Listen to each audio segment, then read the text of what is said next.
नाथ फकीरी channel को subscribe करके और बेल आइकन को भी इस तरह टंग बजा दीजिए। महामती श्री प्राणनाथ जी कहते हैं, इश्क बड़ा रे सबन में ना कोई इश्क समान, प्रेम ब्रह्म दोनों एक है। प्रेम और परमात्मा धामधनी में कोई अंतर नहीं। इसलिए हमें है ना एक दूसरे में प्रेम से रहना है, प्रेम उत्पन्न करना है। अगर आपके अंदर प्रेम हो तो सभी तरंगित हो उठते हैं, जैसे वर्षा ऋतु में मोर।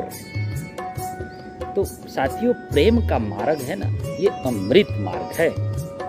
और वासना का विषय वासना का मार्ग ही विष मार्ग है, ये गीता में लिखा है, वाणी में भी लिखा है। प्रेमी करुणामय होते हैं, दयामय उनका हृदय होता है।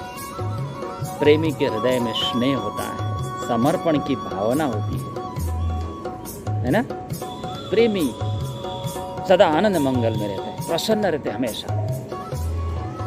प्रेमी की आचार विचार संस्कार है ना, एकदम सुंदर टॉप मोस्ट होता है। सुंदर होता है, इसीलिए तो सुंदर साथ कहलाते हैं। इसलिए प्रेमी बनना चाहिए, कामी क्रोधी लोभी नहीं।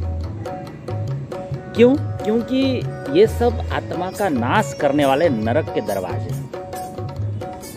इसलिए ये अभिमान ज्ञान गुमान सब छोड़ देना। अब छोड़ो रे मान गुमान ज्ञान को, ये खाड़ बड़ी भाई एक डारी है ना, एक डारी त्यों दूजी भी डाल जलाई देव चतुराई। तो अवगुण काढ़े गुण ग्रहे, कभी दुर्गुणों पर विचार ना करे, विषय वासना के ऊपर विचार ना करे। मृत्यु निश्चित है, इस पर विचार करें। और हमारे धामधनी हमारे साथ में ही इस पर खूब विचार करें। विषयों का चिंतन बिल्कुल त्याग देना चाहिए, क्योंकि निकृष्ट पशुओं को भी विषयों का ज्ञान है। हम तो मानव है, मानव। प्रेम खोल देवे सब द्वार। हम प्रेम के मीठे बोलों की बांसुरी बजाएं, मीठे बोलों की।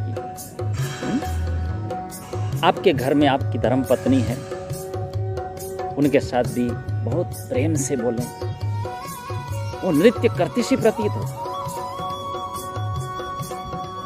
सुंदर साथ जी, जब पति पत्नी में प्रेम हो जाता है ना, तो आपके बच्चों के चेहरे पर गुलाबी आभा छा जाती है।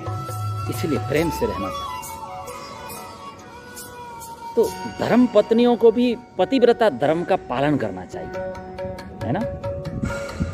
और जीवन को धर्म कार्य में लगाना चाहिए, भक्ति कार्य में, क्योंकि स्त्री का भूषण उसका सौभाग्य है। क्या है? सौभाग्य। तो स्त्री के हर कार्य हर चिंतन में उसके पति की छवि उनको देखना चाहिए। और पति के लिए यही बहुमूल्य रत्न है। अगर पत्नी समर्पित हो जाए पति के चरणों में, तो उसके लिए पति के लिए बहुमूल्य रत्न है। और पति भी ऐसे वैसे ना हो, रक्षक बने, सच्चे हृदय से पत्नी की गुणों की, कार्यों की, उसकी सुंदरता की, वस्त्रों की, है ना, उसकी खरीदारी की, उसकी भोजन की, उसकी समझदारी की। आप है ना पति हो, सच्चे पति हो, तो मुक्त कंठ से प्रशंसा कीजिए। सुख दुख उमंगों का आप भागीदार बनाएं, रिश्ते नाते सबका उसका आदर करें, इच्छाओं का आदर करें। और धर्म पत्नी में जितनी क्षमता हो ना, उतनी ही जिम्मेवारी उसके सिर पर डालें। वो जब भी कभी भी रूठ जाए तो मनाने की कला आप में होनी चाहिए। आप निपुण हो, वो रूठ जाए तो ये पति का कर्तव्य, इसका पालन पति को करना चाहिए। ये प्रेममय धर्म है पति का। भरण पोषण करना, रक्षा करना, अपनापन दिखाना, आदर करना, सम्मान करना। क्योंकि शास्त्र में लिखा है, जहाँ नारी की पूजा होती है वहाँ देवताओं का निवास होता है ना। और जहाँ पर स्त्रियां दुख पाती है, जहाँ पर स्त्रियों को दुख दिया जाता है ना, तो वहाँ पर वो सने फूल नष्ट हो जाता है। और धर्म पत्नियों को भी धर्म पत्नी बनकर घर में रहना है। आजकल फैशनों में, पार्टियों में, गप्पबाजी में बहुत चलने लगी है। माताएं बहनें तो स्नेह के सागर है साथियों। और पुरुष विवेक है। और जब स्नेह और विवेक मिल जाता है तो भक्ति तत्व का उदय होता है। बोलो प्राणनाथ प्यारे की, सदगुरु महाराज की। इसीलिए तो गृहस्थ आश्रम की अपार महिमा है।